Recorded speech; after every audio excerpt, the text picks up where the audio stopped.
നമസ്കാരം, ഞാൻ മരിയ.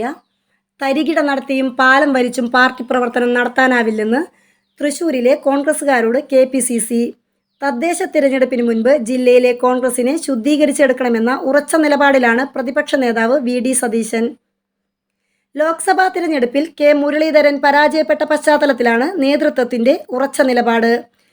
അതിലുപരി ചേലക്കര ഉപതിരഞ്ഞെടുപ്പിൽ ജയത്തിൽ കുറഞ്ഞതൊന്നും ആലോചിക്കേണ്ടെന്നും ജില്ലാ നേതാക്കളോട് അദ്ദേഹം വെട്ടിത്തുറന്ന് പറഞ്ഞു.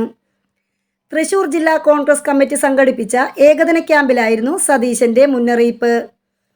ജില്ലയിലെ മുതിർന്ന കോൺഗ്രസ് നേതാക്കളായ TN Prathapan, Jose Vallur, MP Vincent എന്നിവർക്കെതിരെ രൂക്ഷമായ വിമർശനമാണ് പ്രതിപക്ഷ നേതാവ് ഉയർത്തിയത്. 3 പേരെയും അദ്ദേഹം നിർത്തിപ്പൊരിച്ചുവെന്നാണ് ചില നേതാക്കൾ അടക്കം പറയുന്നത്.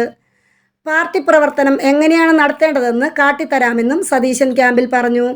കാലുവാരിയും തിരഞ്ഞെടുപ്പ് പ്രചരണം ഉഴപ്പിയുമുള്ള തറപ്പണികൾ ഇനി പറ്റില്ല. ഒരുമിച്ച് നിന്ന് അധ്വാനിച്ചാലേ കരകയറാൻ പറ്റുമെന്ന് അദ്ദേഹം തുറന്നടിച്ചു. ശാസനയും വിമർശനവും തലോടലും സമാസമം നൽകിയെന്നാണ് ഒരു നേതാവ് വെളിപ്പെടുത്തിയത്. മുരളീധരന്റെ തോൽവിയെ തുടർന്ന് ജില്ലയിലെ പാർട്ടിക്കുള്ളിൽ വലിയ കലാപം പൊട്ടിപ്പുറപ്പെട്ടിരുന്നു. പ്രവർത്തനത്തിലെ പാളിച്ചകൾക്കെതിരെ മുരളിയും ചില തുറന്ന പറച്ചിലുകൾ നടത്തിയിരുന്നു.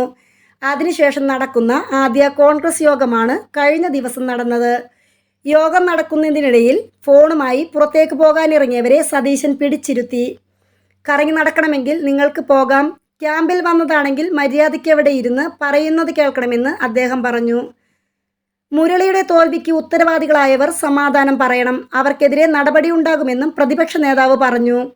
ജില്ലാ പ്രസിഡന്റിന്റെ ചുമതലയുള്ള VK ശ്രീകണ്ഠനും AP അനിൽകുമാർ MLAയും ജില്ലാ നേതാക്കൾക്കെതിരെ കടുത്ത വിമർശനമാണ് ഉയർത്തിയത്.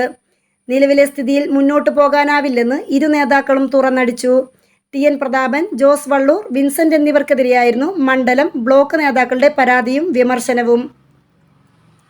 3നെയും ഒറ്റയടിച്ച് നാട് കടത്തണമെന്ന് പോലും ചില പ്രാദേശിക നേതാക്കൾ ക്യാമ്പിൽ പറഞ്ഞതായും അടക്കം പറച്ചിലുണ്ട്. എന്നാൽ മുൻ MLA അനിൽ അക്കരയ്ക്കെതിരെ കാര്യമായ വിമർശനം ആരും ഉയർത്തിയില്ല. ഐക്യം വീണ്ടെടുക്കണമെന്നും വൈരാഗ്യം വെടിയണമെന്നും ശ്രീകണ്ഠൻ പാർട്ടി പ്രവർത്തകരോട് പറഞ്ഞു. ലോക്സഭാ തോൽവി മറികടക്കാൻ ചേലക്കര ജയിച്ചേ പറ്റുവെന്ന് സതീശനും വ്യക്തമാക്കി. തദ്ദേശ തിരഞ്ഞെടുപ്പ് മുന്നിൽ കണ്ടാണ് കോൺഗ്രസ് ഇത്തരം ക്യാമ്പുകൾ സംഘടിപ്പിക്കുന്നത്. ജില്ലാതല പരിപാടികൾ കഴിഞ്ഞാൽ ഇത് നിയോജക മണ്ഡലങ്ങളിലേക്ക് വ്യാപിപ്പിക്കും. ഇതിന് ബ്ലോക്ക് പ്രസിഡന്റുമാരെ ചുമതലപ്പെടുത്തും. പിന്നീട് ത്രിതല പഞ്ചായത്തുകൾ, കോർപ്പറേഷൻ, മുനിസിപ്പാലിറ്റി തലത്തിലും മിഷൻ 25 പരിപാടി നടപ്പാക്കുമെന്നും സതീശൻ പറഞ്ഞു. News desk മലയാളാക്ഷരം.